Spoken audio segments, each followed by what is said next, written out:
Hello, good morning. We hope you find you well today. Welcome along to Ireland AM on Virgin Media 1 and Virgin Media Player. Yes, it is Monday, the 1st of July. Great to have you with us. It's the start of summer. Who would have thought? Good morning. 1st of July. Is it 1st of July? Well, July. 1st of July. Feels like it's meant to be summer, isn't it? Oh, yeah. OK, right. Yes, OK.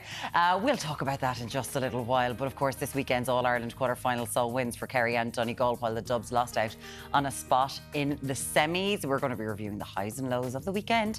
That is at 7:15. And now Marine Le Pen's far-right party has taken the lead in the first round of France's parliamentary elections. We're going to have the latest on that story at 7:35. And we're sticking with elections. This Thursday, the UK public will be voting in the general election. There, we'll be getting the latest on that from journalist Enda Brady at 7:35. Now, Alan, what else have we got to look forward to this morning? Well, Tommy, lots coming up. We've a pop culture roundup at 9:45, including the fact that Julia Roberts and Stevie Nicks were shaking it off at the Aviva last night at Taylor Swift. Plus, we're being well nourished this morning. Excuse me. Our firefighting chef Paul Naff is bringing us the heat with a spicy harissa polenta dish, and we've got dietitian Louise Reynolds telling us if juice shots are worth the health hype, and that's coming up at 9:35. Now today, very excited, it's the first day of Wimbledon, so Deric is planning on practicing his serve in Malahide a little later on. Good morning, Deric. Yes, good morning, Al. We're up here in North County Dublin this morning. Now we're kicking off with a couple of showers. Some heavier ones there for Donegal into parts of Roscommon and Cork this morning, but it will brighten up bit by bit, but a bit of a bumpy one out there as we kick off the first day of a brand new month. Now, Malahide in North County Dublin is where we're at this morning. As you mentioned there, Al, Wimbledon 2024 kicking off the first round over in London later on today. So coming up this morning, we're off to pay a visit to Malahide Lawn and Tennis Club. We're going to be serving up a couple of aces, a couple of backhanders, hopefully the Pims and the strawberries out, so that's all to come later on this morning. Speaking of aces, Tommy, you scored a pit position there last night at Taylor Swift. I did. Did indeed. you enjoy the gig? Deric, I'm feeling it a little bit this morning now, but I shaked it off last night myself. We're and, tailored out of it now. We are Taylor Swift out of it. Yeah, no, an epic performance, epic concert, unbelievable atmosphere out all weekend as well. So great stuff, Deric. We will catch up with you a little bit later. Now, there's a variety of headlines on today's front pages, so let's take a look at the morning papers. We'll start with the Irish Times, the headline there. French far-right on course to take power. The far-right is set to become the biggest force in French politics and a major political defeat for French President Emmanuel Macron following the first two rounds of voting in parliamentary elections. Waste firms warn bin bills must rise over bottle scheme. Waste collection companies have warned they may increase prices for recycling bin collection to make up for the loss of plastic bottles and drinks cans to the deposit return scheme. That's the front page of the Irish Independent. You bet we'll be talking about that in a while. The Examiner leads with violent conflict in overcrowded jails inevitable. The overcrowding crisis in prisons is, quote, inevitably going to result in conflict during the warm summer months, with inmates literally, quote, on top of each other, prison officers have warned. Pilots, we're not going to back down. Aer Lingus pilots are refusing to back down on demands for a 24% pay rise as they return to the Labour Court today in a bid to halt industrial action affecting holidays for tens of thousands of travellers. That's the top story on the Daily Mail. The Mirror goes with OAP killed in quad bike horror. A man in his 80s lost his life after getting trapped under a quad bike when it overturned on a road in Achill Island on County Mayo. The Herald leads with bullet lodged in neck of gang boss.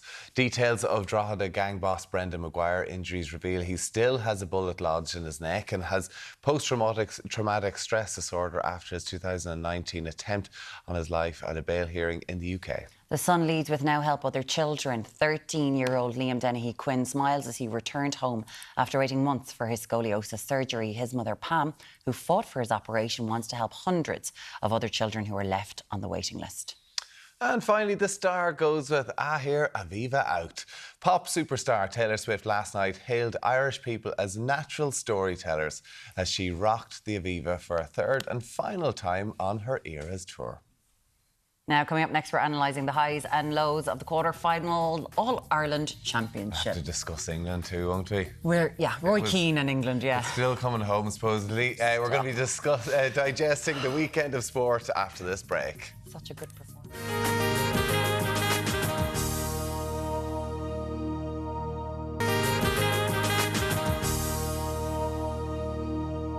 Welcome back. Now, yesterday saw a win for Marine Le Pen's far-right National Party in the first round of French elections, and our bin bills could be on the rise. Oh yeah, we're getting very angry about that. Here we Joining us are. now with the stories making the headlines this morning is journalist Aoife Parry. Good morning. Morning, So Aoife. let us start with the French elections, and the far right are on the rise. Yeah, it's been such a scary, I think, few months for anybody who's really concerned about this. Because if you're looking at the European Parliament elections that happened recently, you saw a bit more of a swing there in terms of who was elected across different countries towards the right. And you're thinking about countries like France, like Italy, like Austria, and people I think are paying so much close attention to what's actually happening. And so, because in France, Emmanuel Macron, the president there, was very unhappy with what happened in the European Parliament elections and saw that swing towards the right in France, and then said, well, OK, this is not a thing I want to see happening, so let's just have a snap election. And now the result from the first round of those votes being cast after that snap election being called is at Marine Le Pen's party, National Rally, which involves Marine Le Pen National Rally.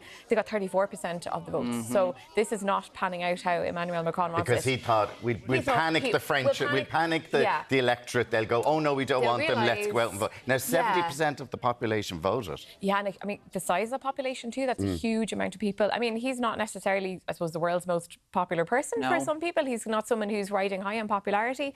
But it's so interesting to see, because Marine Le Pen, people will know that she's been around for a long time. And she's also got a guy called Jordan Bardella. This is the new star of French politics. And it's a very clever he move. could be the next Prime Minister. He could be the next Prime Minister, and he's, what, 28 years old? He's kind of the younger Gen Z, or kind of very, very young millennial, probably older Gen Z generation, looks like this person who looks very approachable. Is this a new face? People might not know the history of Marine Le Pen, younger people who are voting.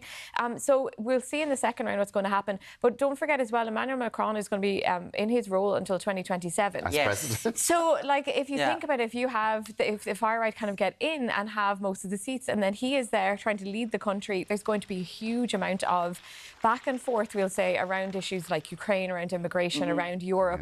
I think this is something that is it's such a fascinating and, quite for me personally, very kind of scary period of time to be looking at what's happening. It certainly is. He's also said, well, they'll be balancing the budget for 2 years, so let's see how they manage to do that. He has made reference to be like, they'll have to balance this budget, and they don't have great figures. Can Macron and the far left sort of combine in a sort of coalition to keep Le Pen out? No. I don't think they'll have the numbers, I think, with that. But I think the question with that as well, like you're saying, is there's one thing being in opposition and being able to say, I would do this if I was in power, I would do this or the other thing. What happens when you get into power and you realise kind of how the machinery actually works and what will you get done? But, I mean, obviously National Rally are going to promise a lot. What will they deliver? That will be what people are going to be finding out. And absolutely. We'll be worried about what they're going to be delivering on. The second runoff of voting is happening on Sunday, the 7th of July. So that's how the French system works. We're going to move on to the Defence Forces. Obviously, there's been an awful lot of talk about the Defence Forces and anyone who might have a criminal conviction against them. What's happening now? Yeah, so Lieutenant General Clancy of Defence Forces is meeting Mia Hall-Martin today about this. And this is an issue that the government have been very strong on publicly in terms of talking about it over the last week or two, when Natasha O'Brien, such an amazing woman, spoke about her case and has just been spearheading this pushback against, Irish society and how we treat violence against women and how certain sectors of society treat violence against women. And there's a massive spotlight now in the Defence Forces.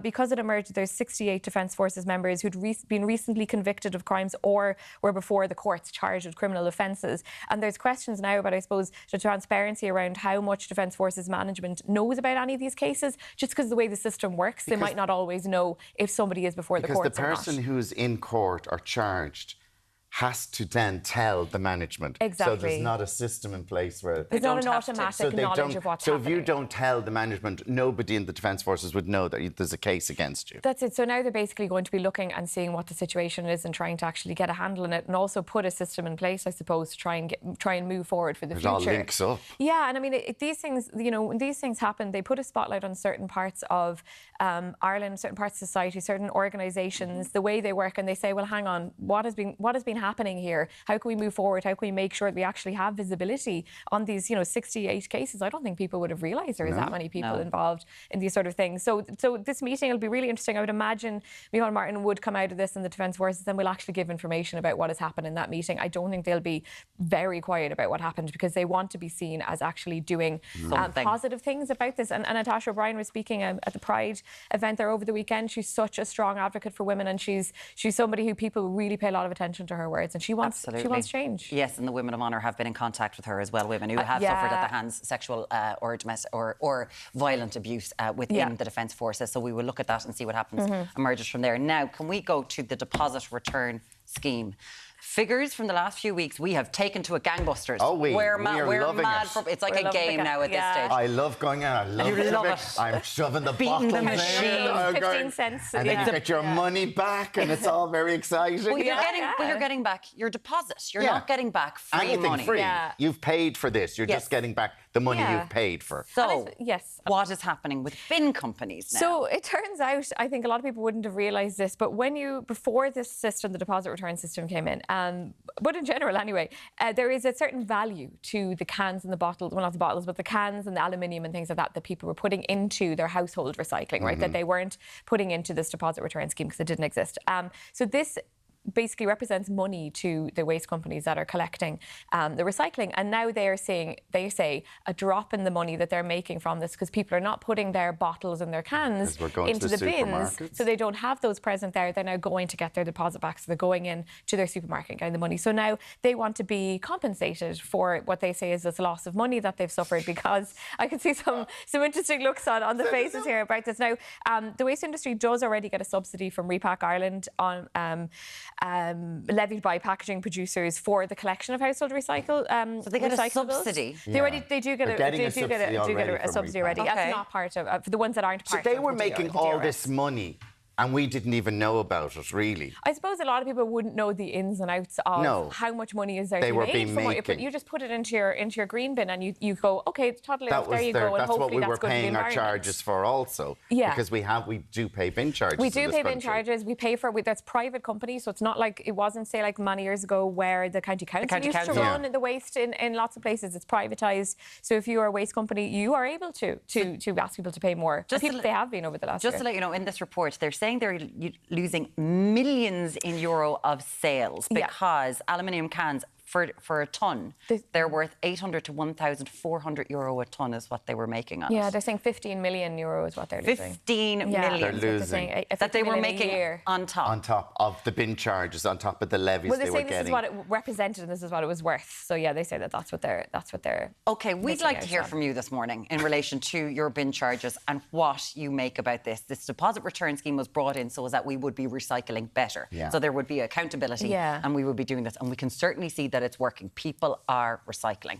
Yeah. But now, like what's going on? Why did we need it then if they were doing all of this recycling for us before? I mean, yeah, because I think the thing about the deposit return scheme is it's all about like bringing around change around behaviour and letting people see as well the link between when you consume, when you buy something, it doesn't just appear out of thin air and it doesn't just go into thin air. There's an impact of every single thing you buy, everything you put into a recycling bin. And unfortunately, things like higher waste charges could actually make people think more negatively or make people kind of disconnect from their connection between their waste, and they might see it as a bad thing to be putting something into their recycling bin, when actually these days with climate change we want to be doing as many things as possible to try and connect to that recycling and trying to make sure that positive change happens. So hopefully, I mean, I don't know what will happen with this, but you don't want it to have a negative impact on. And also who's getting that 15 million euro now? Yes, we will. I would like to know who's getting that now. Aoife Barry, as always, thank you so much. We appreciate it. We'd love to hear from you this morning. Higher bin charges 0896 111 111. Lots more in Ireland, and we'll see you in a few minutes.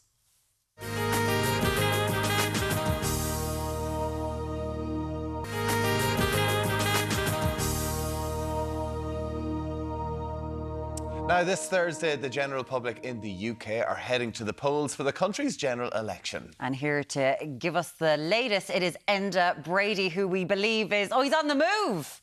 Enda, how are you? London Bridge. How are you not doing? falling down yet. Yeah, good, guys. Good morning, everyone. Glorious morning here in London.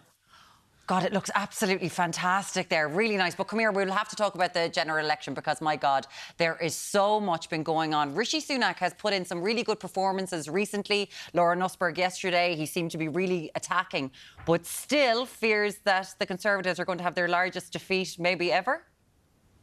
Yeah, in political history, that's what the polls are telling us. And if we believe the polls, Labour are anywhere between 24 and 26 clear percentage points ahead. So Keir Starmer really just needs to keep going till Friday. That's what his team are telling him. But it's a huge few days. In all honesty, 4 days of campaigning, can you close a gap of 26 percentage points? Probably not. The big speech coming from Sunak today, in which he will implore the British public not to give Starmer what he's called a super majority. All of the polling is indicating that Labour are on track to win with a majority of 200 plus seats, and that would be colossal. It would be one of the biggest victories ever if the polls are correct. Richie Sunak has been quite impressive in the debates and some of the interviews. Keir Starmer, not quite.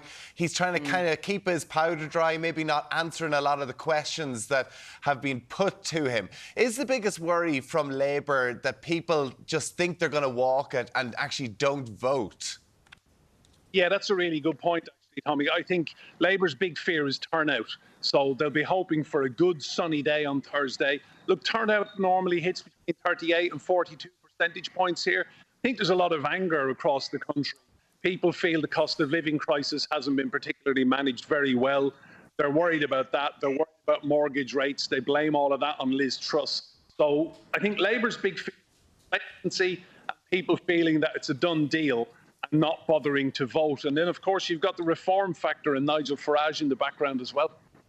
Yeah, of course. Nigel Farage pushed a lot recently on some of the, frankly, abhorrent things that reform candidates have said. That's on public record. And he basically said, I've inherited these people. It's nothing to do with me. How is he going to do in this election? Is it going to be a real surprise for reform? Well, I think he is looking like winning his seat in Clacton-on-Sea, but it's how many others get in as well. And he's already saying that the talking point next Sunday will be proportional representation. They've got a first-past-the-post system here. So Farage is predicting that his party will win millions of votes, but will only get a handful of seats. So the best estimate is that Reform would get 5 seats. But I think the big fear from the Conservatives is how many of their voters will go over to Farage, and then what happens to the Conservative Party. Now, he was asked recently if he wanted to have a merger with them, and he said it won't be a merger, it'll be a takeover. So he's making it clear he wants to be leader of the opposition here. He wants to run for Prime Minister in 5 years' time. Right, very interesting. Can I just ask you, if Keir Starmer comes back in, or does get in, will he try and pull the UK back closer to the EU? Do you think that the chaos of what Brexit has done to the UK economy, would Labour look to try and close that link? I think it's already happening, Tommy. Labour and Starmer had a very productive few hours meeting with President Macron in France a few weeks ago. And it's highly unusual for a leader of an opposition party to get time with the president of any major country. So I think privately and quietly, Labour have been working behind the scenes. Brexit, financially, every single factor you can mention has been a catastrophe for the UK. So I think Labour will be looking to have closer relationships with Europe, particularly the French. And there is a realisation that the only way they can stop the boats crossing from France is actually having a working relationship with Paris, with the French leadership, and getting that sorted out, something that the Conservatives weren't prepared to do. Yeah, regardless of who it is, it could be Marine Le Pen. And can we just thank you for being our travel blogger this morning? Hashtag influencer there, bringing us around London. London this morning, looking fantastic. I tell you what. Look at that shot. If England had lost in the Euros yesterday, it would have been very different this morning, Enda. It'd probably be raining as usual, probably, but there's Switzerland. Listen, absolutely. Well, listen, Switzerland's going to be a hell of a match. Listen, Enda Brady, as always, brilliant to have you with us this morning. Enda. And giving us a live weather update from London. He really is. Looks absolutely fantastic there. Our very own Deric. He can do it all. Can Enda Brady. It all. Very we'll be talking to him happens. again on Thursday morning, no doubt, when it all kicks off. Now, still to come this morning, we're stargazing with the first Irish person heading to space. And with Wimbledon kicking off today, Deric's having a ball as he puts his tennis skills to the test. We'll see you back here in Ireland AM very shortly.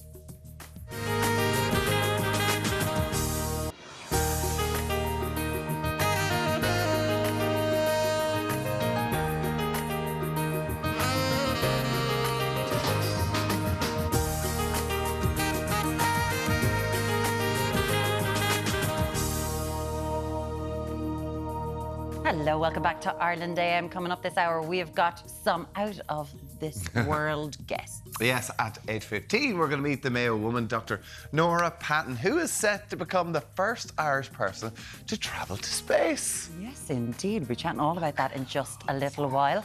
Now, they've got a combined following over 4 million fans on TikTok, so it's no wonder social media stars Miriam Mullins and Lauren Whelan have joined forces on a podcast. And it's all about the world of influencers. We'll be chatting to them at 9:20. We're chatting to you. What? Huh? The world of influencers. You're an influencer. You're way more of a he's an influencer. Genie, Max. And juice shots are said to be liquid gold in a shot bottle, but are they worth the hefty price tag? Outrageous price they are. At 9:35, we're going to be discussing. Can you make them yourself? Like, say, just grind up ginger and do it at home? Yeah, okay. Absolutely. Speaking of health benefits, we've gluten-free goodness in the kitchen. Alan, what's coming up? Yes, some real goodness, Paul, hasn't we? Paul Naff has brought us the spice to the kitchen this morning. What's on the menu? So this morning what we're going to do is we are making some harissa spiced polenta. So polenta is just the corn that's ground up. We're going to cook that in some stock so it becomes like almost like a creamy mashed potato. And then we're going to serve that with some buttery roasted chilli and garlic cabbage and some creamy roasted carrot. Okay. As you do on a Monday. Nice and healthy. Nice and healthy. Right. Very good. Looking forward to that a little later on. Now, our very own Roger Federer, who's retired, is in Malahide this morning practicing. Yeah, Deric, you'd be as good as Roger Federer, yeah? Yeah, well, I've retired as well, but anyway, we'll give it our best shot this morning. Welcome down here to Malahide Lawn and Tennis Club. That's where we're at this Monday, the 1st of July. Dave Taggart is with us, the manager. Dave, you've invested a lot of money into these brand new courts. Tell us about them. Yes, absolutely. So we put in these 3 new synthetic clay courts about this time a year ago. One of the reasons being how well they deal with the rain. They sort of provide a much sort of better and slower bounce, which is a bit more realistic for how the tennis is played in the rest of the world. Yeah, and you still got the green courts down below as well. We do. We still have 6 of the artificial grass courts. Ideally, our plan is to replace them in the next year or so.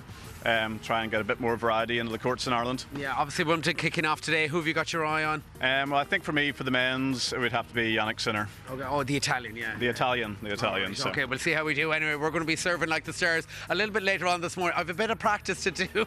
Come back to us 8:45. See you then. Thank you very much. Deric looks class, and there's some unbelievable shots. On Jabeur as well. Oh, I love On so much. Very hopefully. good. Yeah. Fingers crossed she gets over. Now it's time to take a look at this morning's papers. We'll start with the Irish Times. The headline there, French far right on course to take power. The far right is set to become the biggest force in French politics in a major defeat for French President Emmanuel Macron following the first 2 rounds of voting in parliamentary elections. Waste firms warn bin bills must rise over bottle scheme. Waste collection companies have warned that they may increase prices for recycling bin collection to make up for the loss of plastic bottles and drinks cans to the deposit return scheme. That's front of the Irish Independent. The Examiner leads with violent conflict in overcrowded jails inevitable. The overcrowding crisis in prisons is, quote, inevitably going to result in conflict during the warm summer months, with inmates literally on top of each other. Prison officers have warned. Pilots, we're not going to back down. Aer Lingus pilots are refusing to back down on demands for a 24% pay rise as they return to the Labour Court today in a bid to halt industrial action affecting holidays for tens of thousands of travellers. That's the top story on the Daily Mail. The Mirror goes with OAP killed in quad bike horror. A man in his 80s has lost his life after getting trapped under a quad bike when it overturned on a road on Achill Island in County Mayo. The Herald leads with bullet lodged in neck of gang boss.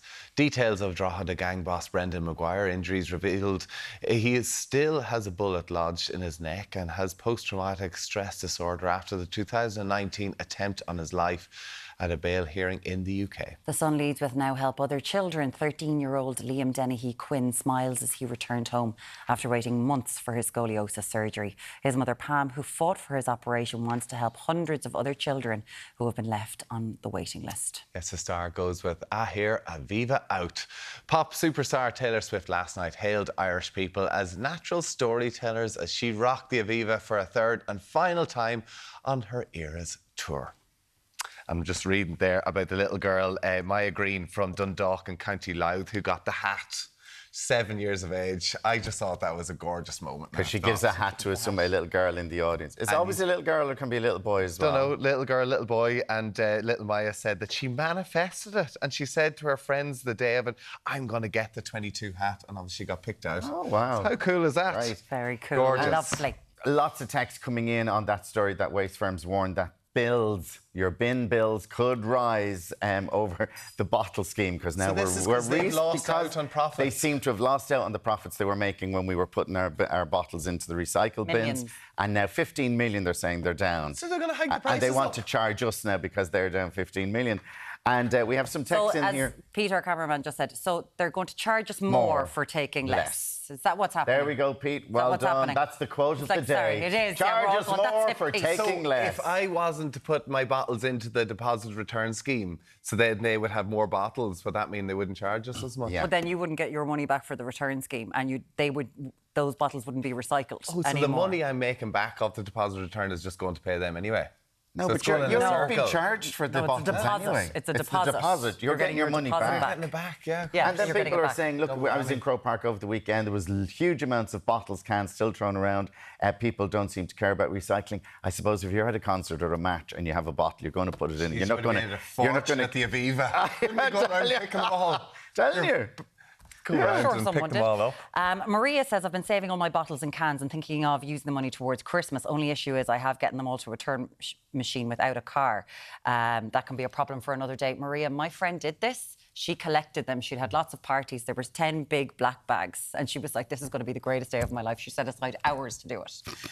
It was one of the most significant disappointments of her life, because I think she got about 11 quid back. And she was like, sorry? She thought she was going to get like 100.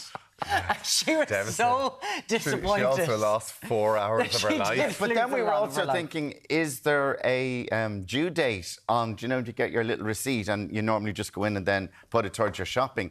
Is there an expiry date on that of your saving? Is there not? No, there isn't. Okay. No, but you know what it could. I'm just saying, is there? There isn't. It's not like a voucher. Okay. Helena just says that the government needs to step in. The deposit return scheme does not work for us, as it's just another thing to do when we already have an established system with bin collection at home. Paying more for the deposit when we already recycle is frustrating. Yeah, But to get the deposit back, just the reports in the last few weeks is that we're recycling incredibly well. It's worked really well in this country. Which is why the recycling companies are raging. Yeah. Like, that is pretty bad that they're going to hike the prices up. Totally.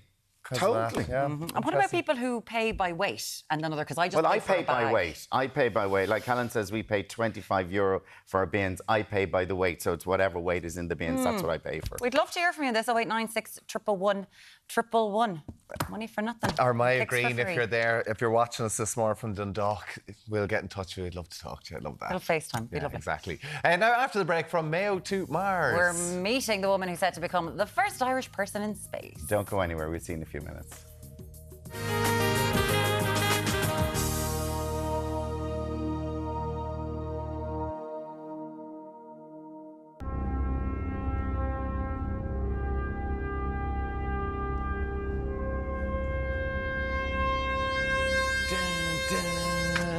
Hello, you're very welcome back.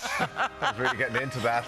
Yes, our next guest is set to achieve her lifelong... This was always my lifelong ambition as well, to turn every 5-year-old's dream into a reality when she becomes the first Irish person to travel to space. Here to fill us in on her upcoming space travels is astronautics researcher, Dr. Norah Patten. How are you? Good morning. Great. Thank you. That's why I never go to space with a title like that.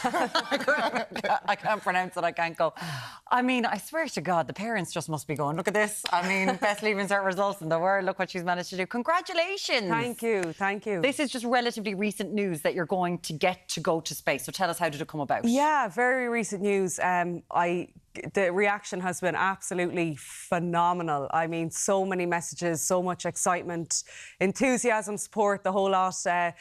Photos of kids dressed as astronauts. That's really what it's all about. But yeah, this opportunity, as many people know, this has been an absolute lifelong goal, ambition, dream of mine for the last almost 30 decades now, which is hard to believe. 30 years. 30 years. 30 years, sorry, 3 decades. Like you're not, you're looking well on 30 decades. That's what space travel does to you. Exactly. Need to get out there. I mean, it is exactly like growing up. I'd say maybe 3 decades. Like for me, I was the same. Growing up, there was no influencers. Rugby player wasn't really seen as a job. Like to become an astronaut, like that is the dream. So, what will you be doing on this mission? Yeah, so our with my research institute, IIAS, so that's the International Institute for Astronautical Sciences. I've been involved with them since 2017, and it's always been the big ambition of our research institute to send researchers to space. So our first researcher from the Institute, Kelly Girardi, flew with Virgin Galactic just a few months ago. So our flight is a continuation of all of the research that she'd done, but also we're going to be introducing new experiments and new payloads on board. So it is a private, you are going with Virgin Galactic? Correct, yeah. Yes. So it's a research suborbital commercial space flight. What did they do? Sorry, what research-wise? A whole different range of research. If you look at Virgin Galactic as an operator, there's been several different researchers that have flown with them, carried out many different like wearables, human-tended research, but also autonomous payloads, so rack experiments that fit in the spacecraft. So from our institute, we've a whole suite of experiments. We'll be talking a lot more detail in the coming months about what research we'll be operating. But just to give an example, Kelly flew a fluid cell, so she was looking at fluid behaviour in space.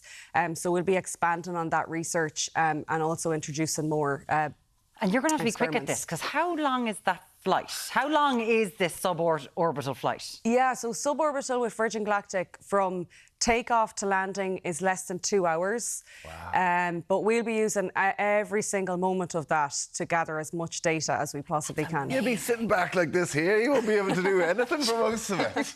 Won't get an episode of Friends away on the way up. What's the in-flight entertainment like? I'll have to report back post-space flight. What sort of training is it for a flight like this? Through IIAS, I've done a whole range of different programmes and training programmes over the last few years. So the microgravity research flights is one very important aspect. So we do those with the National Research Council over in Canada. And on those, we fly in this parabolic profile of a flight where you get about 15 to 20 seconds of weightlessness. So that weightless time, you see the experiments float, you can really begin to understand how they behave and react in that environment. So we'll be operating as a crew. Myself, Kelly and Shauna will be flying together with Virgin Galactic. So we'll be really using the research flights to map out every moment of what we'll be doing on the space flight. I suppose for things like this, as you said, this has been a childhood dream of yours. You wrote to NASA when you were a teenager. Like, this is a real, you're living this dream. There has been numerous studies done. There's been an awful lot of research out that girls are not doing the women in STEM. Like, there's not as many women being recruited into STEM, science, technology, engineering and maths. And that's where you sort of come in, isn't it? Trying to kind of go, OK, guys, there's careers in this. I think, there's been many different reports over the last few years. It is absolutely a conversation, and a question that I'm often asked on interviews and panels and that. I think there's so many layers to it, society, school, parents, teachers. Like, there's so many things that feed into, all of us. In how we're influenced and how we're impacted in career choices and all of that. But I really hope, that people will see my journey from when this was impossible. Like, this was impossible to get to space when I was growing up. And now it is possible and it's going to happen. And I just think it's just been so positive so far. And I just hope that, the little girls and boys watching will take something positive from it. Because we talk about in sport, you have to see it to believe it and have a role model like yourself. And it is an all-female team that has gone up in this flight as well. Like, where did your love, because we saw your picture and your letter to NASA, so where did that love come from?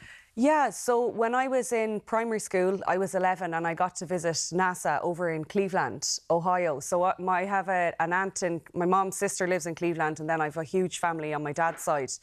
So we were on a family holiday, and like that, I was the only one of us that took an interest in space by going to the visit to NASA. So I always say to parents, just expose kids to many, many, many different things. You know, the zoo, the sports, the science museums, because we're all different. We all take different interests. And that for me was a start of a lifelong love of space. But then I think going to visit Kennedy Space Centre when I was 15, I just thought, this is it. The real deal. It was just amazing. And we're all kind of looking at those flights that they're trying to do. You know, NASA are doing them with, you know, various private enterprises. This is a private enterprise. And it has opened up the questions of the commercialisation of space and space tourism and all that kind of stuff. What do you make of it? Because this has been a goal of yours, and it is research that you're hopefully going to put into practical use on the surface of the Earth. What do you make of the race for space, the space tourism and all that? So I've been an advocate for commercial opportunities for the last number of years. I mean, I've seen the benefit and experienced the benefit myself. Rewind 10 years ago, this year in 2014, I worked with a commercial company called NanoRacks to send the first Irish student experiment to the space station. That wouldn't have happened if there wasn't commercial access at that time. And I think, you know, we talk about why is this space flight important? I think from so many levels and so many different positions. Look at the economics of space. So there's a recent report by the World Economic Forum. The space economy is looking like it'll hit 1.8 trillion by 2035. What does that mean? Yeah. It's a huge growing industry. So it's set to triple between now and then. What are they going to do? What's next? There's so many different layers. So you have everything from all the satellite data. There's so many different layers. The launchers, you know, how do we get things to space? The data that comes down from them, communications, internet. It's layered. But do we want a seat at that table or do we not? And I think there's many ways. From an Irish point of view? From an Irish point of view, absolutely, yeah. I think there's huge opportunities in the sector. So, yeah, I've been a long time advocate for commercial opportunities. Because you could get involved in this. I believe that you, if you can see it, you can believe it. This is one man who visualises. Pass an exam, I reckon. But it's Ireland's national space strategy. We've got a national space strategy. Absolutely, yeah. So, to be involved. So in 2019, there was the space strategy for enterprise that was announced. That's coming up for renewal next year. But just to give a little insight into the growth, even in Ireland, it's been phenomenal to see the past decade what's happened. But in the report that was announced in 2019, they had given a goal of 100 companies in Ireland availing of European Space Agency supports. And they surpassed that as of January this year. So they're ahead of the targets in that report. So it just goes to show there's massive opportunities and growth here for Ireland. And I really hope that the next report is going to be very ambitious and that really sets out a very ambitious goal for Ireland in space. We're taking over the world all over the place. We're going to take over space next. What advice would you have for young boys, young girls who have that dream of trying to get themselves, like you, into space? Yeah, I think like these things don't happen overnight. You have to be willing to put in the long haul, you know, the hard work, but find people who'll support you in your big ambitions, because this was impossible when I was growing up. And I often say about my junior cert art teacher, Mr. McDonough, who used to help me design rockets, and you know, in second year in school, and he sent me a message last week to say he never doubted this day would happen. So just to say, you have to have people in your corner to support that and support the big ambitions. I absolutely love that. That is so good. A teacher who can make such a difference in someone's life. 2 years is when you're hoping. It's when you're going. Is it 2 years? So we are anticipated to go within the first 12 months of Virgin Galactic's newest ship. Okay. And that's due to commence in 2026. So just to give you a rough timeline. We're on a countdown. We're on a countdown. She's got a clock going inside the thing.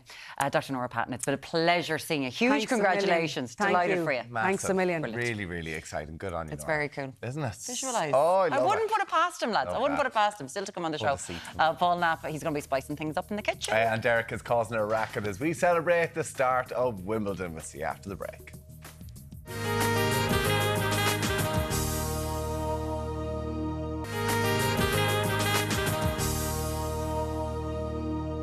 Thanks for staying with us. Now we're going vegan in the kitchen with a perfect harissa polenta. Oh, it smells. There we go. I'm doing delicious. and all. Our firefighting chef, Paul Knapp, is here with another delight. Good morning to you, Paul. How are we getting on? Very I won't do any excited. accents if that's all right. Polenta. I struggle We're with planning an on English going accent. into space and we need a good hearty meal to get us up there. Tommy, €250,000. He has it in the bank. He's putting it in. He's going, that's it. It's done. That's only 3 months' salary in here. There you go. Some of us have to save. Some of us have to save. All the money from my recycling, I'm going to go up there. I'll join you, like, do you know what I mean? So, yes, we're making a harissa spiced polenta. So, all polenta is basically it's corn, dried, and it's ground down. Okay, so in Italy, it would be used as an equivalent, say, for substitute for rice, substitute for pasta, say, like a potato as well, kind of thing. Do you know what I mean? So, Healthy. absolutely, yeah. It's very low in fat, high in fibre, it's high in carbohydrate, it's a complex carb, so it's going to keep you feeling fuller for longer. It's not something you would see too often. Like, we always think of pasta and mash and potato, whatever Absolutely, else. yeah. So it's kind of like a bit of an underdog, really. Do you know? I think sometimes people are a little bit scared as to what do we do with It's it. just do you how know? to make it. Absolutely. and It it's takes a while, doesn't it? It's like a risotto. It needs a bit of love. You can't just kind of lob it and walk away. Do you know what I mean? So what we're going to do is we're going to do a couple of things. We're going to serve it with a few bits and pieces. So what we're going to do is we're going to just take some carrots, okay? And then we are going to just douse that in a little bit of oil. You can olive oil or whatever oil you wish. A little seasoning. And all we're going to do is just going to roast these off with some cumin seeds, okay? So preheat your oven to about 180 gas mark 4. You don't parboil them? No, just chuck them in as they So are. will they not go sort of burnt before they cook? We like to call that caramelised. Caramelised. Caramelised. We need to get you into this speaking. But you know, this like, if I put them in my oven now, they'd burn before they'd actually be soft. Turn the oven down then. That's really all you need to do, do you know what I mean? So just low and slow. And all you want them is got like pinky size, do you know what I mean? That sort of size, just because they're just an accompaniment. They're just something just pop over the top and stuff like that, okay? So we're going to do that. And then what we're also going to serve it with is we're going to serve it with some... The recipe I've given up on Island M's Facebook page was actually like a shredded kale. But I went to the shops late yesterday and I couldn't get any kale. Yeah, it was out of kale. So you can use any brassica. So you can use kale, you can use Swiss chard, you can use any kind of those veggies that you want to. So I've got a pan here. What have you got? What have I got? I've got that sweetheart cabbage. And it lends itself really well because it's kind of like a nice loose leaf, OK? What we can do is into that we can kind of spoon in some of the butter and some of the chilli as well, so it soaks into there. So all we do is we literally just bang those into here like that, and all we're doing is we're browning them, OK? And what you'll hear when you talk like from a cooking point of view, you'll say presentation side down. So what it means is when we put something down, when we turn it, and that's the way that it is when it finished. So you don't have to keep flipping it and stuff like that. And this is going to go into the oven then as well, is it? Absolutely, yeah. So this is kind of a really, really easy dish. It's just about half hour from start to finish, OK? But more importantly, it's stuff that we can just kind of just put in the oven. While we're loving this, we can just leave that in there and do its own thing. So it's really, really simple, OK? So we're just going to brown those off ever so slightly, again, with a little bit of salt, and that's really all it needs. When I put that into the oven, I'm going to put it in there with a little bit of butter, plant-based butter, a little bit of garlic, a little bit of chilli, and I'm going to put in there some nuts of choice. There's some cashews gone in there because I had some at home left over. You can put salted cashews, you can put peanuts, you can put hazelnuts, you can put whatever else you want in there. I see that just in gives restaurants now. Yeah, just gives it a nice little bite in there as well. So all we would do is we would brown these off, OK? And as they start to brown, we can just flip them over, like so. And then we're going to just put in there our little knob of butter. We're just kind of speeding this up for TV time. Yeah. But we'd put in there just a few knobs of plant-based butter, OK? In there, that goes like that. We're going to sprinkle in there our nuts, go in there like that as well. OK. We'll put in there probably 1.5 chilies go in there too. So it's a nice little kick in there. And then probably about 2 cloves of garlic go in here as well, OK? And how long, if you were to do it not telly time, how long would you be kind of We'd want to charring cook them that off? for about, we'd char those for about 5 minutes. OK. So you want them nice and blackened. Not blackened, but, you know, you want them to be kind of that caramel, that dark brown kind of a colour that you might get kind of... Burnt.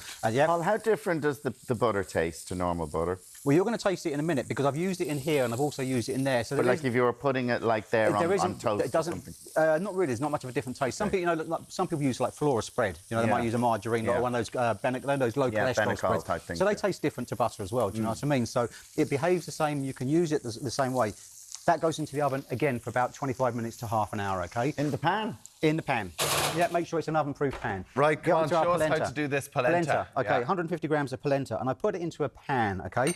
And what we want to do first of all is we want to bring that pan up, and what we want to do is gently toast it. So just by sort of like 3 or 4 minutes, moving it around, turn the heat up. If it starts to smoke, turn it down, because obviously the heat's too high. But all we're doing is we're just gently just toasting off of our polenta. So I say about 3 or 4, gives it a lovely kind of nutty flavour and a nutty taste as well, okay? So you can actually get a quick cook polenta, which cooks about 8 to 10 minutes.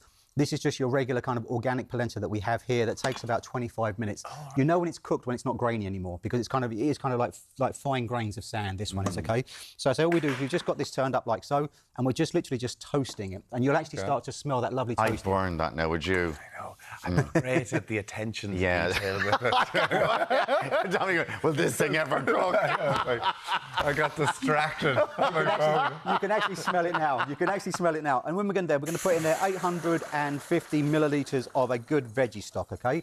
We pop that in there like so, okay? And then we're going to put in there 2 teaspoons of harissa paste go in there as well. You can buy that in most stores now as well anyway. Okay, so and see with like risotto, you pour a little bit to boil it down. So where this time you just fire the whole lot in. Chuck it in, yeah. And at the moment, it looks quite runny. Yeah. Okay, and what we do is we give that a stir every so often. We bring that now just to a gentle kind of a simmer, and we'll leave that simmer away for about 25 minutes to 30 minutes. And then it turns into And then this. what you get is you get that polenta, which like that, so okay? 25 minutes. See, this is the thing, yeah. Yeah, and I can't see Tommy Bowe sitting over that now for 25 minutes. No problem. He needs getting away from the kids for a bit. Sorry, guys. Take them into another room. I'm cooking. He's got to do his polenta. So all we do is we just pop on our polenta onto there like so, okay? We can turn that off. Can I just ask you about the lid? Do you put the lid on it? No, I only just put it because I just moved it out of the way there. Right. So it's a lid off. It's a lid off effect, and we just leave it like, and it's already starting to thicken up like that. Already thickening up, yeah. And also, if you left this for like 10 or 15 minutes, it's a really thirsty thing, and it gets thicker and thicker and thicker. Okay. So what we've got then is we have our cabbage, like so. Polenta from? Polenta, northern Italy. From the north of Italy. As you could tell, could you not tell from the accent? Yes, of course, yes. Yeah. So this is the cabbage now, like this? Yes. Cabbage looks delicious. So what we do is we take our piece of cabbage like so, like this, okay? And we just put in a few little, say, bits of butter in there, and you get that caramelisation going on there. If you wanted to, you can just pop in there a little bit of the the nuts and the garlic and the other bits and pieces like so, like this. And it's a really simple dish, as we said, because the fact that what we've done is we've actually kind of just cooked a lot of this in the oven like so. And then what we're going to do, we're going to finish that with just a few little carrots. So these are the ones I said, you cut them into kind of like little finger pieces, and you can just scatter them over. If you want, you can get some baby carrots, and you can kind of just put them like kind of all chefy over the top like this if you want. And again, they're just cumin infused. So what we've got is we've got one there for yourself. Wowie. That looks lovely, doesn't it? We have a fork, we have a knife. I'm going to try the polenta. And there's yours, Alan. Thank you so much. There's a knife there as well. I should do one for myself.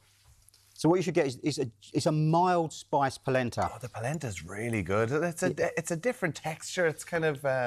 It is slight grain in it. It's grainy, yeah. It is slightly grainy, yeah. So what you've got is kind of a combination of almost porridgey... That's delicious, Paul. Oh, it is a bit spicy. It's lovely. There is a little kick, though. Yeah. But it's not a punch in the back of the throat. It's just that gentle tickle that you know it's there. It is delicious. It's like eating a creamy mash. That's what it is, yeah. It's like a buttery mashed potato. Like with in cabbage. a restaurant. There you are. With posh cabbage. Posh cabbage and posh mashed potatoes. Oh, thank you so much. You're more than welcome, Really guys. impressive, Paul. Really tasty. Thank you. Yes. Now, coming up next from Osaka, Djokovic, Alcaraz and Deric Hartigan. We're also finding out if our wandering rider man has what it takes to join Wimbledon greats. We'll see you back here in a few minutes.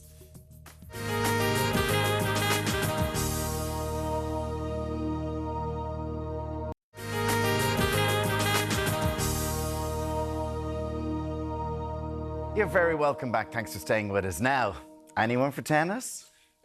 Cup of tea in hand, let's go. To mark the start of Wimbledon, Noel Manworth lobbed Deric onto the court to test his perfect serve. Will he ace it, or is it going to be a double fault? Deric, you'd never do that to us. You've lobbed me onto the court, loving the lines. Anyway, guys, of course, with Wimbledon kicking off today, we've landed down here at Malahide Lawn Tennis and Croquet Club. Croquet Club. Very posh, Morris. It is. You're in Malahide now, yeah?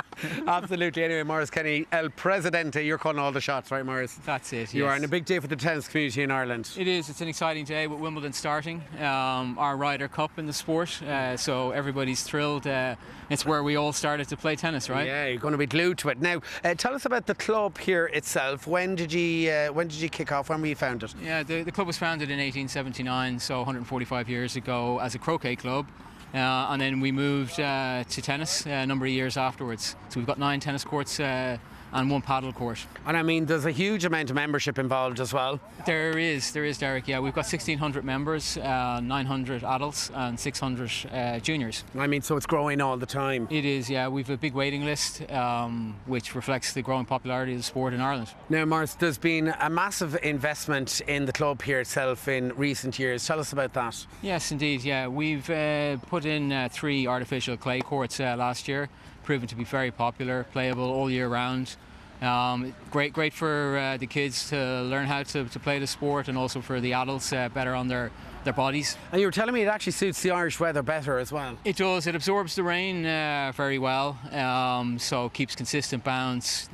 Kids aren't slipping on court, so they get to learn how to play really good tennis. But you also have the traditional green courts here as well, the artificial ones. We do. We have the artificial grass courts and hoping to actually change them into the clay later in the year. Yeah, now Morris, you had a massive superstar here of tennis. Goran Ivanisevic was here 2 weeks ago, I believe. Yeah, there was fierce excitement in the club. We had Goran Ivanisevic, former Wimbledon champion and Hall of Famer. 2001, I believe, is that correct? 2001, indeed, yeah. Having been runner-up 3 times prior to that, he finally won as the first and only wild card. Now, how did you nab him down here then? Yeah, we were lucky enough. A friend of mine is a Croatian guy who was the general manager in Novak Djokovic's academy in Serbia.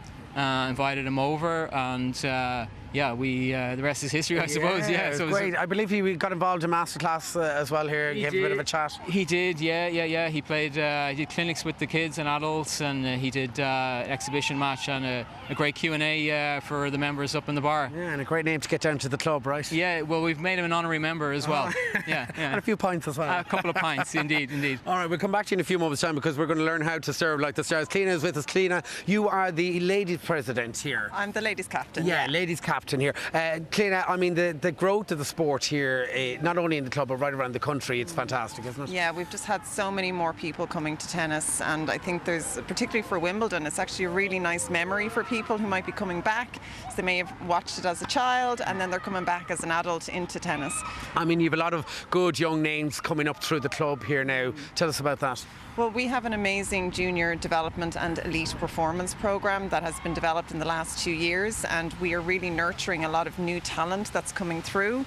So I would say watch this space, and we'll have lots of young people who will be coming through, and we're hoping to really push them through the higher ranks. I mean, Cliona, as captain, it's all about nabbing them early, right, and getting them involved at a young stage. Yeah, I think the earlier the better, obviously, and it does make for a great kind of development of their, I suppose not only even their sports and their fitness and their movement and their agility, but also from that mental toughness and that resilience, the power to kind of know that I can go on court and I can still lose, but I can also win. So all of that is kind of a character building. Now, obviously, all eyes on Wimbledon today. Who have you got your eyes on in terms of the women's first?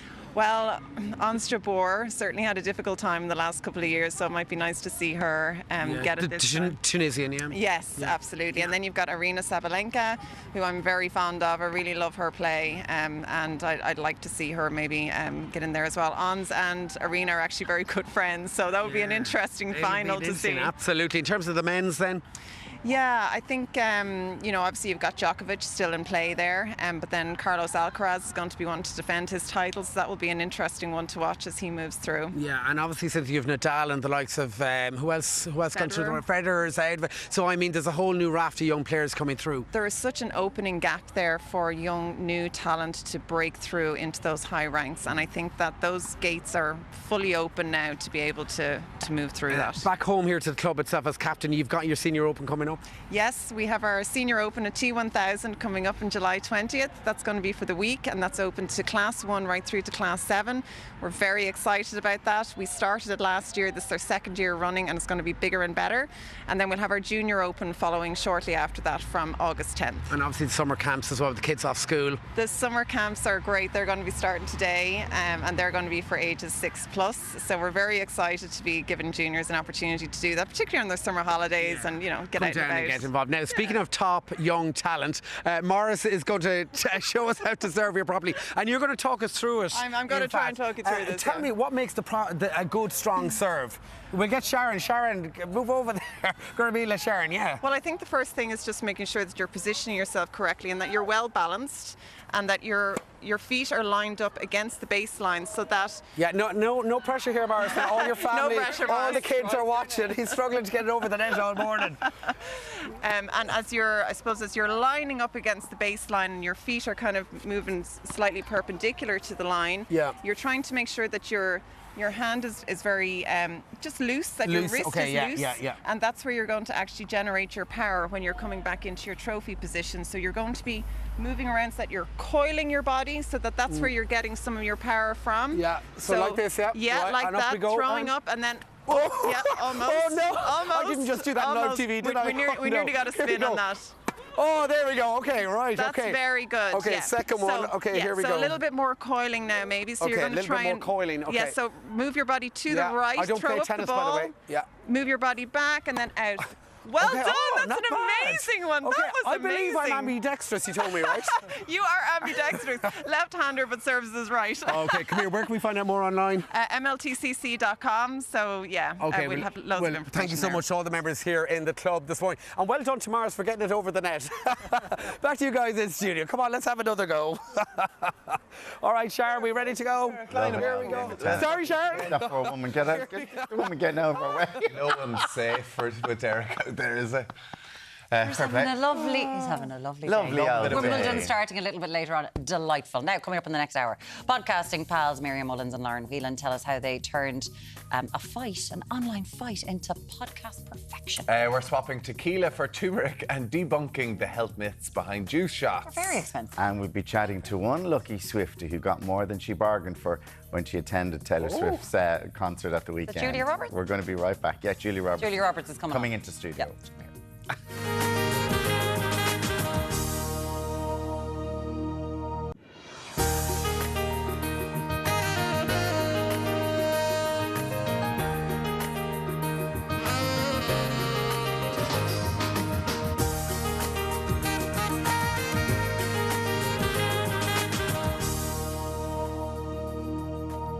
Hello, welcome back to Ireland AM. Coming up this hour, we've got a pair of podcasters, a pop culture roundup, and we're peeling back the truth on popular juice shots at 9:20. TikTok talents turned podcaster Miriam Mullins and Lauren Whelan tell us about their brand new podcast, which talks everything from influencer to pop culture. And speaking of pop culture, we were spoilt for choice this weekend, from Taylor Swift concerts to Glastonbury and Pride, and Alan's getting the lowdown for us right now. We certainly are, yeah. Cassie Delaney is here. Cassie, lots happening at the weekend, but I suppose Taylor dominated everyone's minds over the weekend. Absolutely. It was Taylor Swift mania here at the weekend, but we can't forget about Glastonbury. We've got Nicola Coughlan is coming out with a pop song, and we've got a little bit of pop culture nostalgia with the sale of the Dirty Dancing Inn.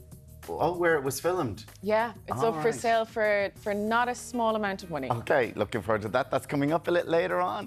And meanwhile, Tommy's having some shots at 9 o'clock in the morning. Tommy, yeah? Not the good kind, though, Al. Not the good kind. Yeah, we're told shots improve immunity. Juice shots improve immunity and gut health. Dietitian Louise Reynolds is here to tell us more. That's a turmeric one, I think. Yes. Was there a bit of a kick off that? There's a bit of a kick. Yeah. There's a bit of pepper in it as well. There's some pepper, Tell us, is there truth in these juice shots that we're seeing in shops all the time? Some evidence for some, strong evidence for some, not so much for others. So we'll kind of have a look at a few that are sort of becoming popular at the moment. I've been in nutrition a long time. You see lots of trends and fads come and go. So, you know, there's one now, pickle juice, which I don't know if you'll be as happy to knock that one back at this hour of the morning. No, But pickle juice, beetroot juice, what have we got here? Turmeric and ginger. So they're the kind of key ones. We'll have a look. We're going to go through those a little bit later on. If you have any questions for Louise as well, send them in to us, 0896 111 111. And Deric is celebrating the first day of Wimbledon in Malahide. Deric, time for the strawberries and cream. Yeah, absolutely, Tommy. Come here, we're bouncing around the courts here at Malahide Lawn and Tennis Club. Look who I found, Sharon Long. Good morning to you, Sharon. Good morning, Deric. Sharon, how long are you playing tennis? Oh, too long. Well over 10 years now. And why did you decide to take it up? It's great fun, very social, great friendships, and keeps us active. Keeps you active. Yeah. And I believe you're a great photographer as well. I wouldn't say great now, but I love going around taking sunrises and sunsets, and enjoying taking a few photos of you every now and then as well. A woman after my own heart. So there you have it. Steffi Graf and Martina Navratilova. Here we are, first day of Wimbledon. Back to you guys in the studio. Come on now, Sharon. Thank you, Deric. Best of luck. I'm going on that next week. Of course you are. No, but I could have saved my money and I'm trying to win that. I was actually just going to go on a Virgin Cruise next You'll week. be sleeping beside Alan Hughes, and you actually are going on it. The thing is, you need to know the answer, Alan. Up next, they're two of the biggest TikTokers in Ireland. And they've just teamed up to launch a tell-all podcast. Yes, Miriam Mullins and Lauren Whelan are going to join us after the break.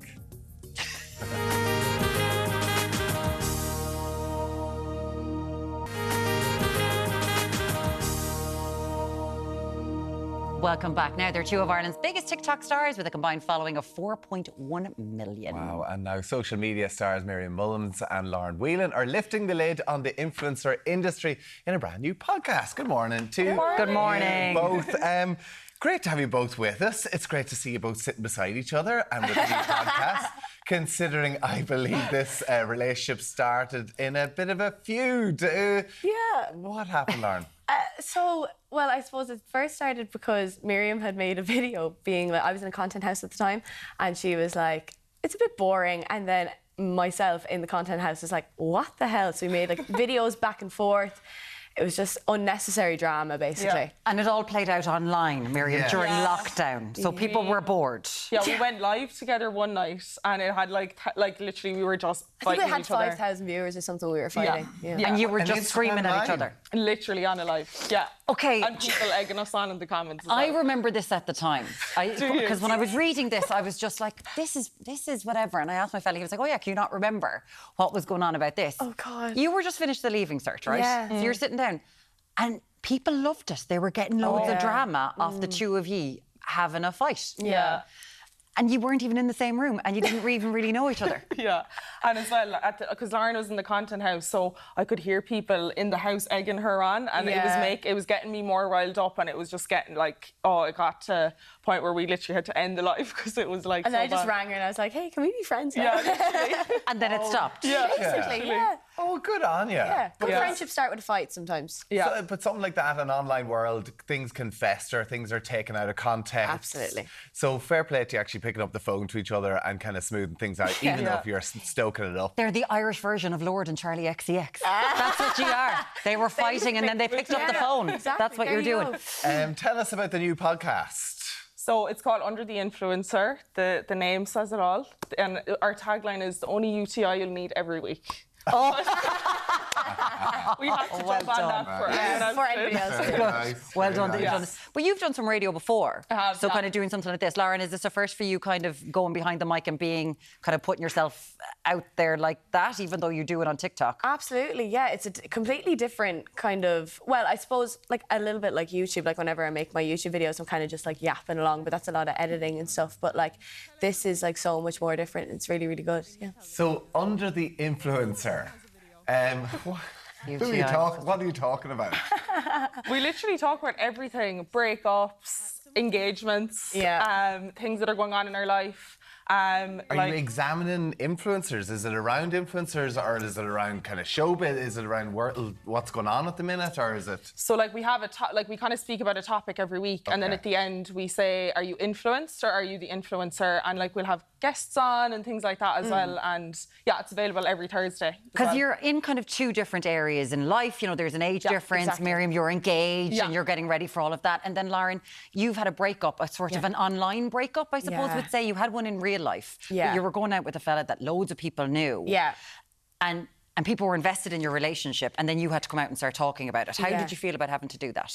Obviously, it's a lot of pressure, like, and going through a breakup is hard enough, never mind when, like, hundreds of people are, like, looking at you while you're going through it as well. So, like, that was definitely tough, and, like, it was kind of like a similar situation to, like, me and Miriam when we first, like, met each other, or first, like, were introduced to each other. We had a fight, and, like, it was just other people, like, online, like, egging it on and, like, feeding into the drama. It wasn't even more so, like, myself and himself. Do you know what I mean? But she's handled it so well. Like, she's literally been a trooper. So I couldn't do it. Like, with that many people invested, like... Yeah, it's amazing. Like, because you've gone into this at a very young age. Yeah. And, like you said, you just finished your Leaving Cert. You had an online spat here, the pair of you, where, you know, people would be commenting on you. It's all blown up all over social media. Yeah. Then, of course, you have a breakup as well, which is it's a personal thing, but it was played out very much publicly. How do you deal with that?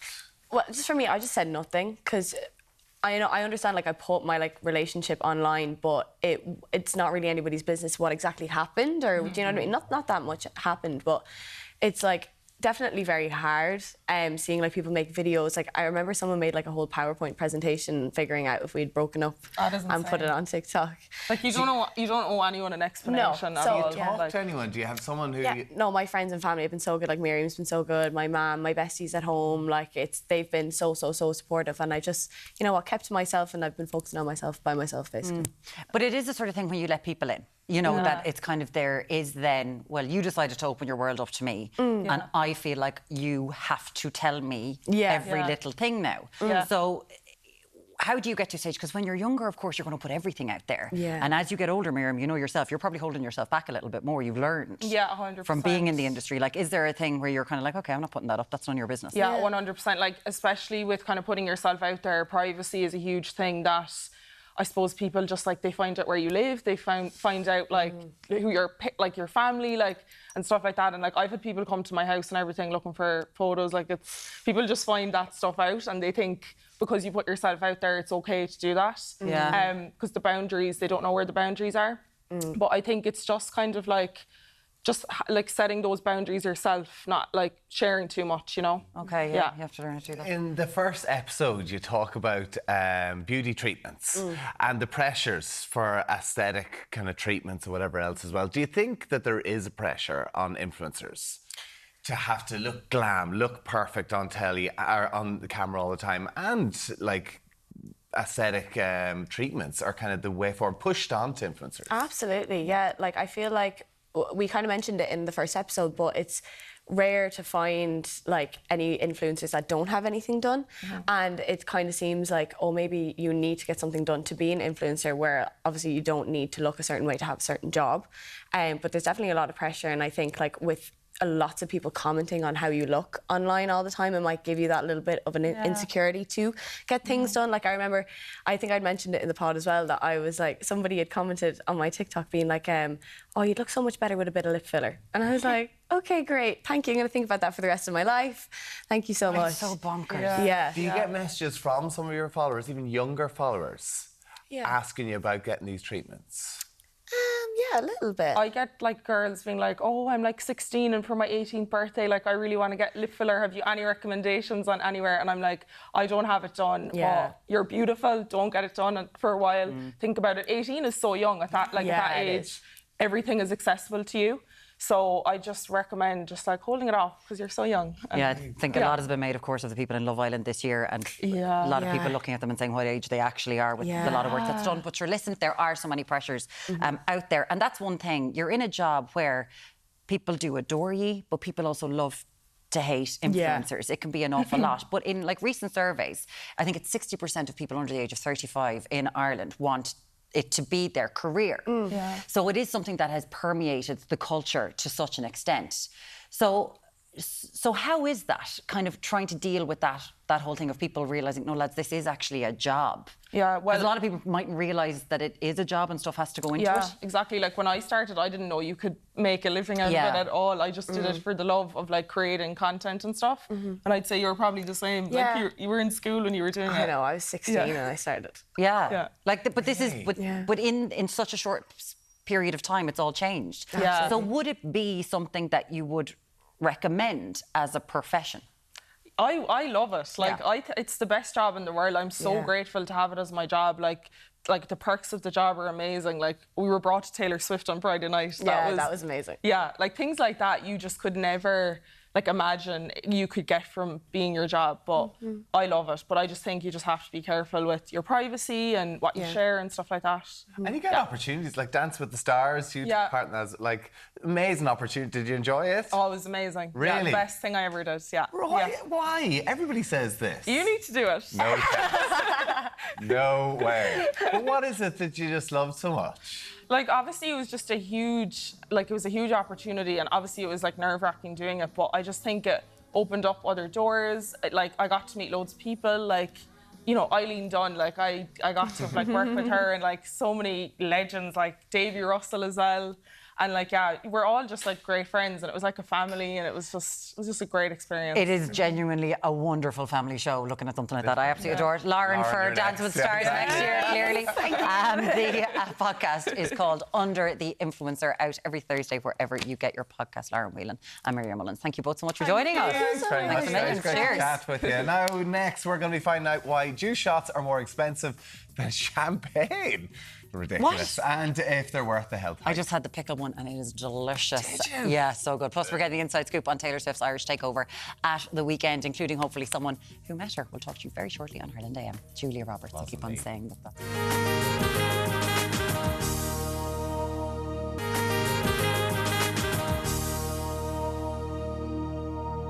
You're very welcome back. Now, it seems people are, well, so we gather, swapping tequila shots for ginger shots nowadays. But with health shots costing more per 100 mils than champagne, are they really worth it? Now, here to separate the health from the hype is registered dietitian Louise Reynolds. Good morning to you. Good morning, Alan. Louise. Good morning, Tom. I mean, why are we getting now so much in these, or involved in these shots? Is it because we are a healthier nation in general? Well, I think, you know, it's like, it's marketing. They're on the shelves. More people are buying them. More people are seeing influencers taking them. So we're getting more questions about them, you know, what is in them. So we're just having a closer look. I mean, certainly people are interested in their health and nutrition, which is great. But sometimes these are quite expensive. When you said that they're more expensive than champagne, that'll really make people think, per 100 you know, mil, per 100 mil. Yeah, exactly. It is very expensive. It is like very you expensive. see them like €2, €3, €4 on this shelf. Yeah, for a little small, maybe between 80 and 100 mil little container. And having like a little shot of ginger, turmeric, whatever else, beetroot is probably no harm. But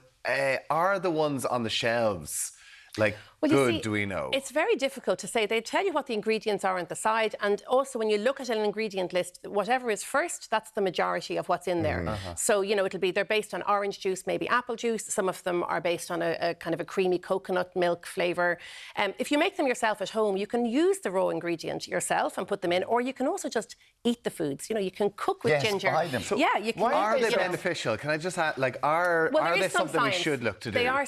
Well, certainly you should include, by including ginger, turmeric and beetroot in your diet. They're really good foods. Pickles are fermented foods, really good for your gut. Okay. So there is definitely reason to include those foods. You don't have to have them in shots. You can just cook with them. Okay. And you're going to get the same benefit. Okay. So it's just that sometimes people feel if it's a convenience thing, oh, I can buy a shot. But you'll find that they tend to be people who can afford to spend €3 a day. Because if you're cooking for a family, or, you know, if you have a lot of household expenses, that's not going to be, not everybody, you know, in the house no, that's €21 a week. Why are they so expensive for just a small little thing like that? Is it because of what they're putting into them? I'd say it's also a little bit of marketing hype, you know, as well. But let's start then. What ones? So we're going to start with the ginger. The ginger over there. So there's a ginger one there, and that's a ginger root. You can see there, so Tommy. So would you not be better off getting a bit of ginger in the supermarket and putting a bit of ginger into your cooking? Yeah, and also that root, you can put that in the freezer, and you can just grate it straight from the freezer. Right. So, oh, good God, what's ginger good for? So ginger, and ginger has been used for years, and there are anti-inflammatory properties. So again, you know, at the cellular level, so there's powerful antioxidants in these foods. So we always, when we're talking about fruit and vegetables, Alan, we're always talking about antioxidants and the colour as well. You know, dietitians often talk about eating a rainbow, and you can see here, these foods are very colourful. So the colour and... I can't imagine drinking the whole bottle of that in a day. I mean, we only had a little small one there, and that's a lot. What would be the recommended daily amount of ginger that you might need? Well, it's, only a few milligrams if you're grating it in. So you don't have to take it in a shot. You can feel that aftertaste of ginger. That would be nice in a stir fry, in Asian cooking, so you could do it in that way. Substitute it for that. Exactly. Okay, so what are we moving on to? Turmeric, which is the really brightly coloured one. So again, it also comes in a root, or people might be familiar with a powdered format that they get. When you cut open the root, that's the colour you see there inside. So that's where the colour is coming from. I've sort of dried turmeric at home, though. Yeah, that's the type of thing that people would have. Probably the fresher one, you're going to get more of the antioxidants. These once it's turmeric. Yes, they're just with different mixes. You can try a different one. This is also turmeric, but it's based on a kind of a coconut milk, so it's a more creamy mixture. This one, some of them have pepper in, because again, if you're making your own, the black pepper... God, how are you going to be drinking these? My God. The black pepper can help. So curcumin is actually the active compound. It's a polyphenol, and it's the active compound in turmeric. We give this What a go. is the benefits of turmeric? Again, it's anti-inflammatory at the cellular level. So curcumin, and there is some science behind this, that it can help people with arthritis. Sometimes they will take it. Now, again, what the doctors would say is, try it for a couple of weeks. If you don't see any difference, you don't have to keep continuing with it. Daily, to include it in your diet daily, to include turmeric in your diet. Arthritis and anti-inflammatory. Well, it may, when you look at these, it may help. You're not going to go down the road saying they are. No, because it can't, because the evidence is not there to say everybody with that condition will benefit. But some people, lovely. Is that a cream? The creamy one. The coconutty one's good. Try that one, Tommy. Okay. Oh, yeah, I've had enough. I've had my fill of turmeric for the day. Now, this one is there's mango and pineapple. Creamy, it's more of I took this one, mother of God, the pepper in it. Why would you put pepper in it? Well, the pepper, again, the compound in black pepper is supposed to help the bioavailability of the curcumin. So it's black pepper, which is why if you were making your own, you could make it based on orange juice. You could get your turmeric with your little kind of you could kind of grate some of that, in. I'm not going to touch it there because my fingers are already stained. So you can just kind of grate some of that in there. And put a bit of black pepper in there. Yeah. And put in your black own pepper in there, and then that's your own one as well. So that's, how cheap it can be. And this can be kept in the freezer. And you just take it out and grate it straight from the freezer. Why aren't you just making them at home or own? Like, that's very simple. Yeah, exactly. Now, before the rugby matches... You can also make tea. Yeah, sorry. we used to get beetroot shots. Yes, OK. So there is a lot of evidence behind beetroot. Well, I don't know. Why? So you just did what you were told, Tommy. Whatever the dietitian says. Well, literally, before every match, you do a little shot of beetroot, Yeah, so beetroot is a powerful... Again, the colour, full of antioxidants. It's a powerful... vasodilator, so it helps to the blood flow. So it really is, and it can help to reduce it can help to reduce your blood pressure. So there is a lot of evidence around sports people and beetroot. So you'll find a lot of athletes will take it, a lot of cyclists. So beetroot is something that you should, but this, I love baby beets like that. So there's something that you can... They're not the pickled ones. They are pickled ones, But you can also cook it yourself into your diet. Exactly, yeah. So, but then you can see the colour. That's lovely, yeah. I think there's a bit of ginger in that one as well. So, but I just don't ever see how you could drink the whole of that in a day. It's a shot. It's a shot. It's kind of you don't need the whole lot. No, if you were if you just had a little glass like that and you could spread it over. But then you're not probably going to get much benefit you won't get of the dose. And then the pickle juice is the newest one now, which a lot of, I think, footballers, there were some articles last week. And tennis players. And it's to do with basically muscle cramping. So the juice is high in sodium and potassium. It's really replacing electrolytes, which again you would have... magnesium. Is that good for cramping as well? Again, yeah, magnesium. So any of these kind of electrolytes are important for muscle cramps. However, this one is also really, really salty. So if you have high blood pressure, don't be drinking pickle juice. The evidence behind it is not hugely strong. So again, when you look at any of these... poured out of the juice of all the pickles? Yeah, and I don't know if I can drink that one at this hour of the morning, but just even smell it. I will give it a try. Give it a smell. Go on. Wow. Mirren tasted it, said it was actually quite nice. Louise, you're going to have to do it. Sorry. Oh, it's knocked it back. Oh, lads. It's very salty. You're a fan of the shots anyway, Louise. I tell you what. Those days are long gone. I'll tell you what. So in general then... It's very salty. It's very... Yeah. Yeah, no, I think... Mirren, how do you like that? To some of the creamy ones. It's not delicious, you're saying it's delicious. So in general, are they worth it? I would say no, you don't need to Make your own at home, or include those foods in your diet. Eat more fruits and vegetables, include different spices, you know, have a stir fry, make a curry, put some turmeric into it, put some ginger in, and include them that way in your diet. So, you know, you don't need to spend the money on them. If you were going to pick one, though, to take... Beetroot, I think. Beetroot, yeah. Okay. I think eat more beetroot. It is very good. And again, also just check with your doctor, because some of them can interfere with medications people are on. So again, if you have very low blood pressure, don't be overdoing it on the beetroot juices. Again, they're more, you know, the juices tend to be more concentrated in some of the compounds, but just eating the fruit, lots of fibre in beetroot as well. Get it into Louise really Reynolds, good. Yeah. as always, a pleasure. Thank you so much. Very interesting. Thanks a lot. Great. Thank you. That's right. And coming up next, we've pop culture roundup from the weekend. Yes, we'll be meeting one Swiftie who got more than she bargained for on Saturday night at the Taylor Swift concert. See you after this break.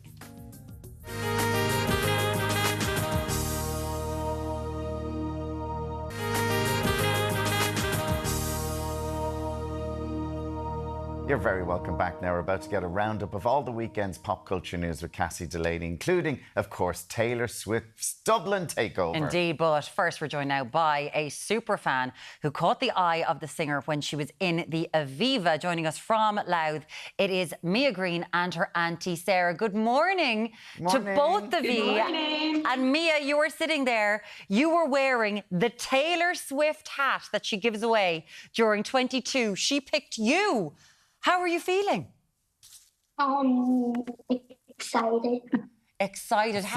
How did it happen, Mia, when you went to the concert? Because I believe on Saturday morning when you woke up, you said, I'm going to be the one that's chosen. So what happened when you got to the concert? I was singing and dancing the whole time, and then a woman just tapped me and Sarah on the shoulder, and then they brought me to the stage.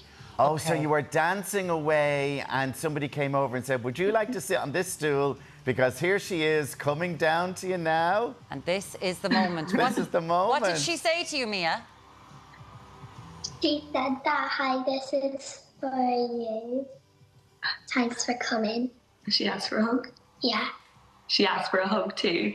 Oh my God. Sarah, what was it like when you were sitting in the stands? Because I honestly didn't know how the child was picked for the 22 hat. I thought it was all done, you know, ages in advance. Exactly, us too. Like, it was a total shock. Mia was just, from the get-go, she was up singing and dancing, and it was during Love Story. And this woman came up, but she was with 2 security guards as well. And she asked us, we didn't actually notice her. My friend Aisling was there, and we were just singing and dancing, and Aisling tipped us and was like, this girl is asking you to come with her. And everybody around us was like, oh, it's for the 22 hat. And we didn't know. And then as we were walking, I was like, is this for the 22 hat? And she just smiled and she said, just come with us. And next thing I knew, we were going down an elevator and we were at the pitch and they were lifting Mia up to the stage. Oh, so you weren't even down at the stage. No. They were actually going around the whole stadium. No, we were at the back. We were sitting up at the back, in the back block. So, like it was during Love Story, and then I think we missed maybe like one song, to get to the stage, and then.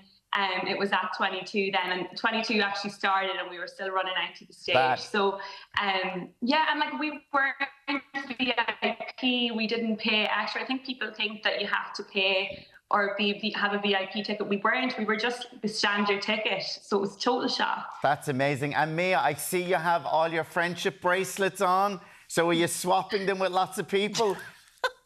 Yeah. Did you have a fabulous time? Everybody was wanting to give her them. Did you have a fabulous time, Mia? And swap with them. Yeah, I can imagine. She was the one to swap. I can imagine that she was the one that you needed to swap with.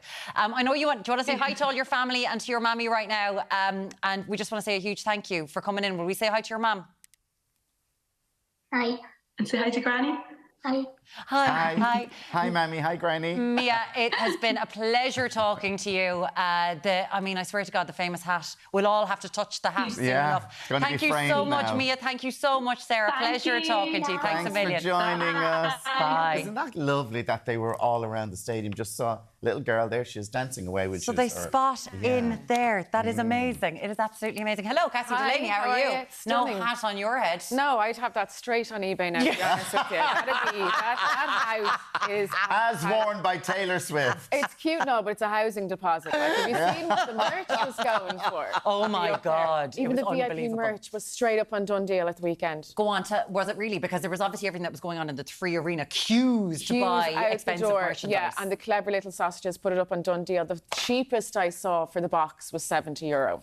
I wasn't going in browsing for myself. Isn't this amazing just how big she is? That she's in the Aviva and she takes out the Three Arena just to sell her merchandise, which some people would find a struggle to sell. Yeah. And then she has that booked out for merchandise. Sure, it's just massive. Like the Mania, it's been compared to Beatlemania. We have never seen the likes of it before. It's the fastest selling, highest grossing tour of all time. It's absolutely incredible. 152 nights, and she's, 110 nights into it? It's quite astounding how she can do this for 3 hours. I heard that she runs on a treadmill for 3 hours singing her songs to kind of train to get through this. It is perfect, but we didn't think we were going to have any of the celebs in Ireland. But we got some celebs last night. Celebs. You got Stevie Nicks and Julia Roberts were there last night. I would have lost my life over the two of them. And then obviously Travis Kelce flew in last night to surprise her. We have this gorgeous moment where she kind of sees him for the first time and she's all surprised. I mean, are they not bored of each other yet? I think he's surprising her every other night. But yeah, amazing to see. He was in there when this is the tent. As we could see it, I was looking at the tent going, I can't see anybody going in and out of that. But this is like right at the side of the stage. Yeah, so there was loads, and loads of Irish celebs, yourselves included, obviously. We had Ryan Tubridy, Graham Norton, Brian O'Driscoll, Amy Hooper and Johnny Sexton were there over the nights as well. And of course she gave people their Irish phrases. Oh, she did. She did it very well. So obviously the first night, one of her dancers does a local phrase during one of the songs. Mahone on They Friday. did Pogue Mahone on Friday, but on Saturday it was The Neck of You. That is... It was amazing. The neck. Amazing. The neck. Amazing. The you know the WhatsApp, the famous WhatsApp? The neck! The neck. The fact that she did the neck. Her people know everything. They know everything cultural about a country. Absolutely. And that's the thing. She was so emphatic about how much she loved Ireland. She talked about how folklore was the home of Ireland and how when she was writing it during the pandemic, she was imagining herself in Ireland. And that's really the inspiration behind it. Did she actually change up when it got into Shake It Off and that? Were they normally the colours that she would wear, or did people sort of saying she was wearing the green and orange because she was in Ireland? No, I think she wears them. She wears them to be culturally appropriate to the country she's in. She does it with every country. So. Now, let's move on, because that was Taylor. It was amazing. Everyone was singing along. You could hear everything. There were issues at Glastonbury throughout the weekend, and this was sound quality. Yeah, so it looks like it was a really disappointing year for Glastonbury. So the sound was an issue. A lot of people thought it was the live feed coming through, that maybe there was some disconnect, but it actually... in situ on stage, the sound was bad. So SZA had a particularly bad time with it. SZA, Cyndi Lauper, I think they said Shania Twain. There were some issues at the start of Coldplay. Fontaine's DC rocked the place, but there was some issues there as well. Across the whole thing, really, really disappointing. And also there was a lot of empty stages because the football was on and the fans went out to watch the football. All went off to watch England play and stuff. But besides that, we had a really good Irish representation at Glastonbury. Kneecap particularly drew in what was described as being a headline-worthy crowd in the morning, which is amazing. And obviously their film is coming out now, so they are the moment. They're fantastic.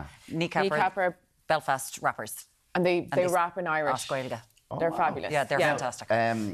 They were saying that who are they? Coldplay.